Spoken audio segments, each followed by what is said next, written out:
Okay, this little video will be about experiment number 7, operational amplifier applications number 3 for EGR-226. There are 2 parts to this experiment. This is the first part.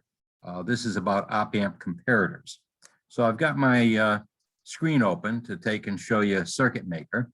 So let's go and load the first circuit. So we'll go here, open, and I've got to go into my documents, find this course,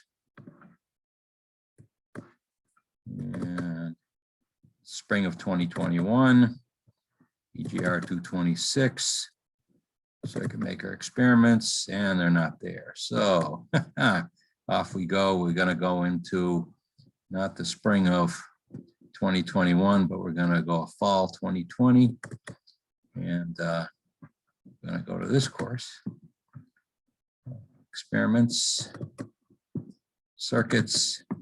Here we go. So comparator number 1 circuit. All this stuff is provided for you on the Blackboard website. So I'm going to open this circuit, and what you see in the top corner here is a comparator. I could blow it up a little bit. Let's take a look, and maybe we'll blow it up.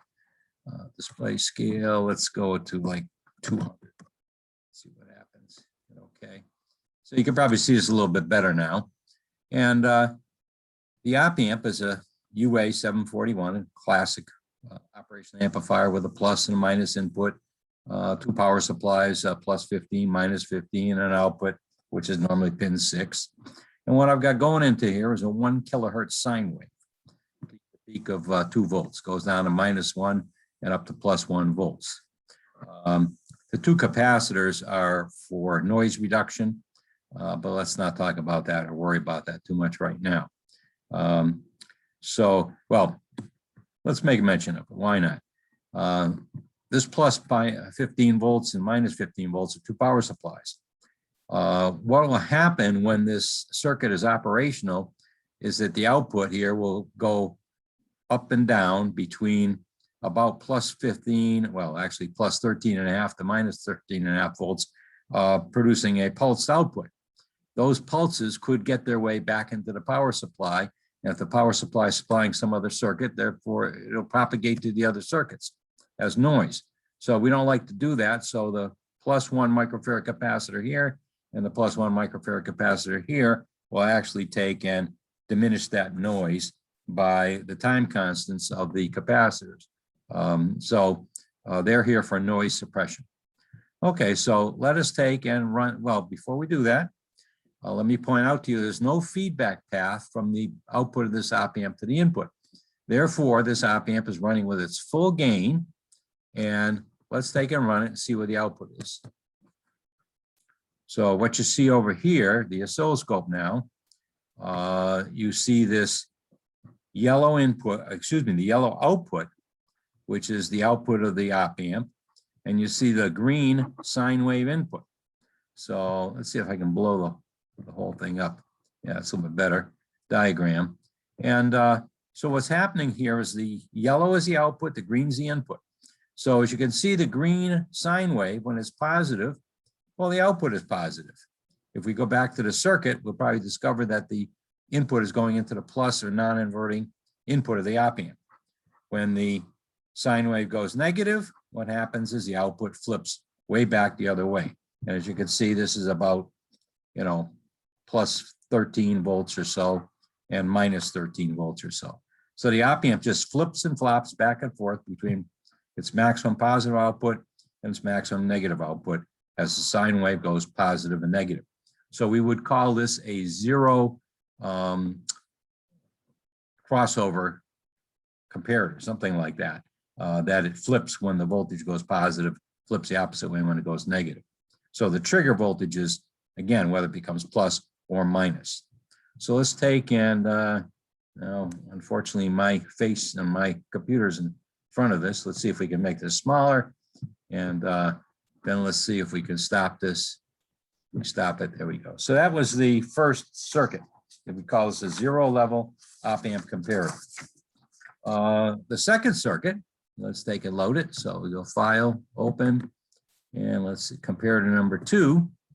Let's open that. And it's not going to save anything. Let's go and blow it up a little bit so we can take and see it a little bit better. Let's go to 200. And here we go.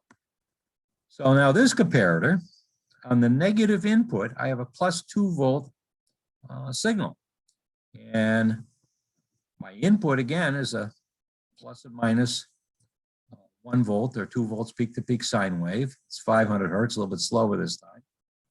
So what's this do? Well, the op-amp is acts like a tug of war. If I have a positive voltage on the plus input, it wants to have its maximum positive output. But notice I've got +2 volts on the negative input. And what that does is kind of win. It's going to go minus its most, highest voltage output because it turns out in this case, the input here never gets bigger than +1 volt. And the +1 volt in the plus versus the +2 volts on the minus, this guy wins. And again, it's like a tug of war. So let's just take and run this. I'm going to try to run it. And what we see might surprise you. And of course, in the experiment, I think I say something like, is the output correct? And the correct answer is yeah.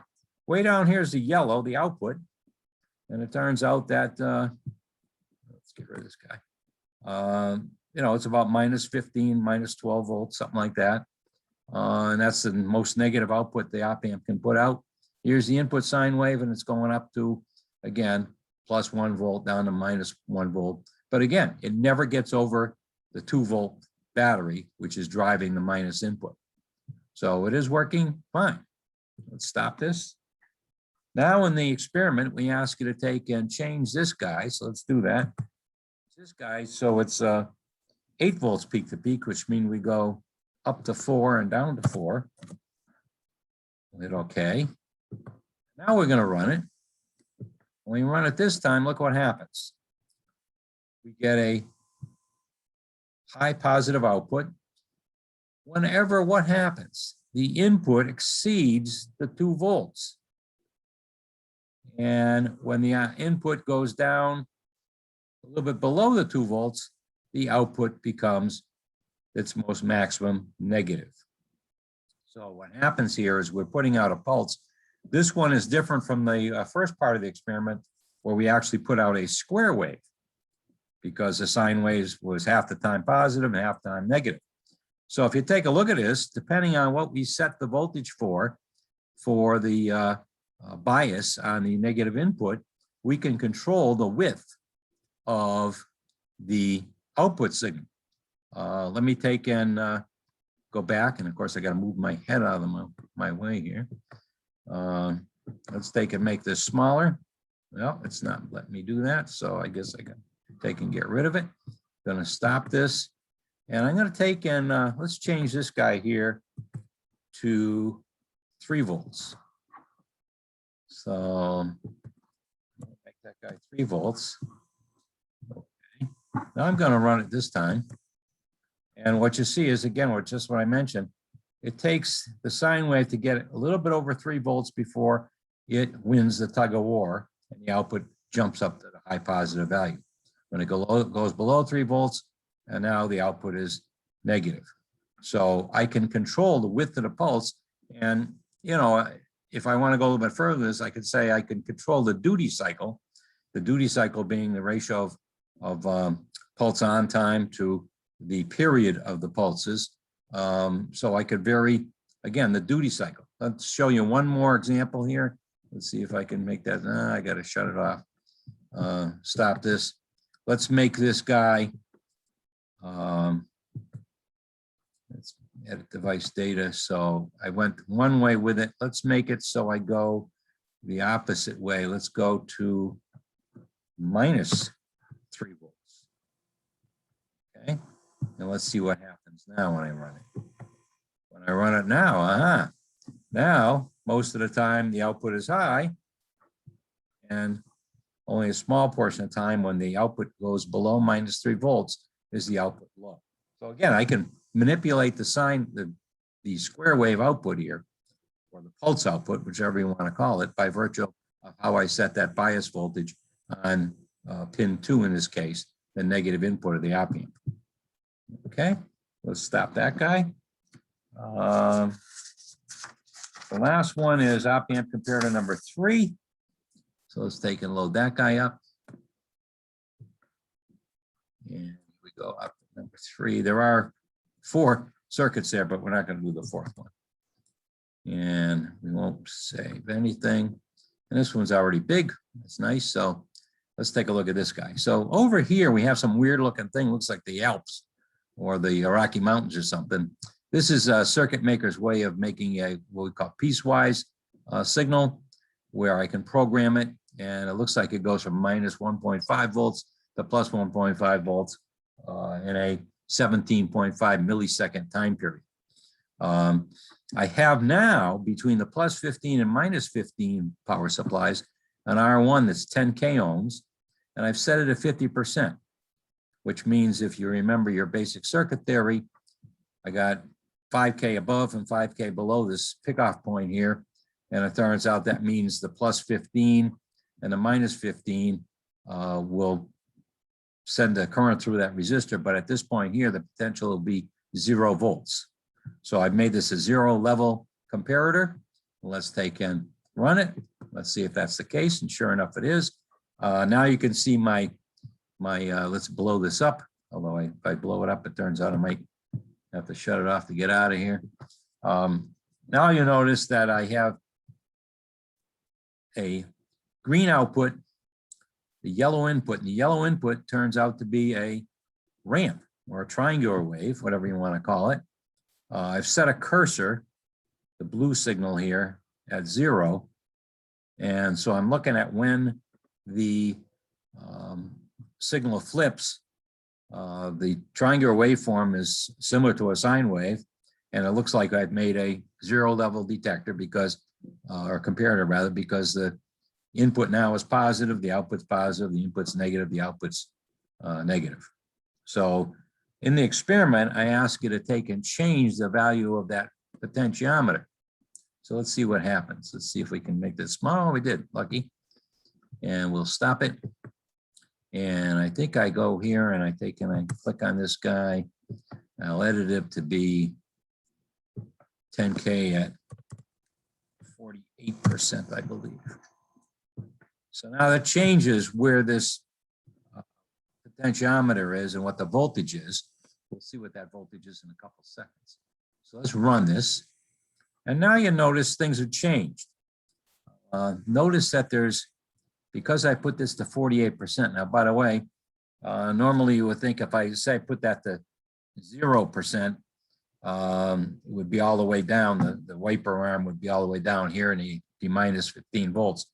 In circuit maker, this acts just the opposite.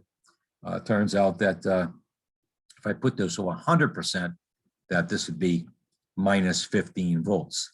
Right now, since it's 48%, it's plus 600 millivolts. So plus 600 millivolts is the threshold where the input has to exceed that before the output will go high.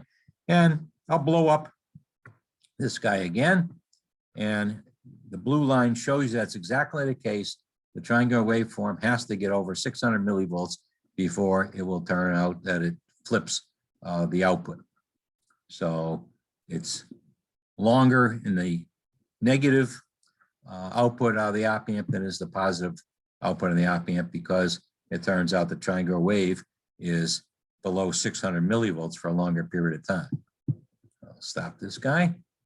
And the last portion of the experiment says to make this 55. So let's do that. Let's take and edit the device data. 55. And what I said to you before is correct. Just now, watch what happens with the voltage there. Oh, it's in the way on my screen. So I got to take and close that down. So now, since it's 55%, you notice now that the trigger point is minus 1.5 volts. And again, there's various ways you can set up this, value here on the negative going input of the op-amp. You could use a potentiometer, you could use some type of Zener diode, you could use a battery, all kinds of different ways you could take You could program this digitally to take and put a certain voltage on that negative input. And again, remember, it's like a tug of war.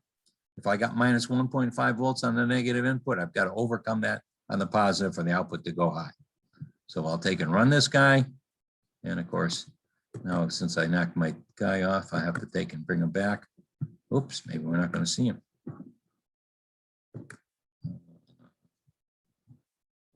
Maybe I've got to take and do this. Look at my output. Well, and that all else fails, we'll go back and open up the circuit again.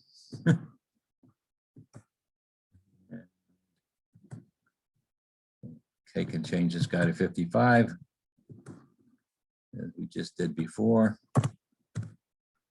Okay, and now we're running. And there we're back. So now, what happens if we take a look at this? I'll maximize it.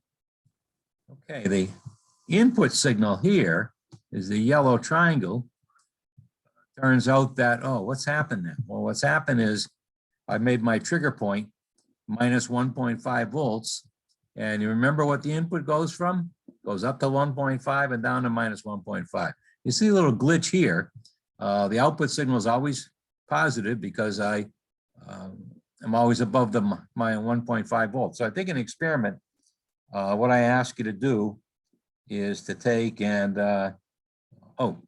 I'm looking at the experiment right now, it's 53%, not 55%. So I got to go back. And this guy here was in the experiment. I looked at it real fast and it's got to be 53%. Okay. And let's see if I can, if I'm lucky, I run this and I'll come back. Yeah, there we go. So now at 53%, we discover that sure enough, the input drives it positive only when it goes below whatever this voltage is here, which we should stop and see. Let's see what that voltage is. Yeah, we're not seeing any voltages here. That's interesting. Whatever the voltage is, it's less than 1.5 volts negative. It's somewhere about maybe 1.4 volts. Okay, so I ask you to find the transfer function of this, and that would be plotting V in versus V out. So V in can go from a negative voltage to a positive voltage, and V out can go from negative to positive. So when you plot the transfer function, you may want to XY plot and plot one of the, the input is say X and the output is Y. And that will give you the transfer function. So that's the comparator portion of experiment number 7.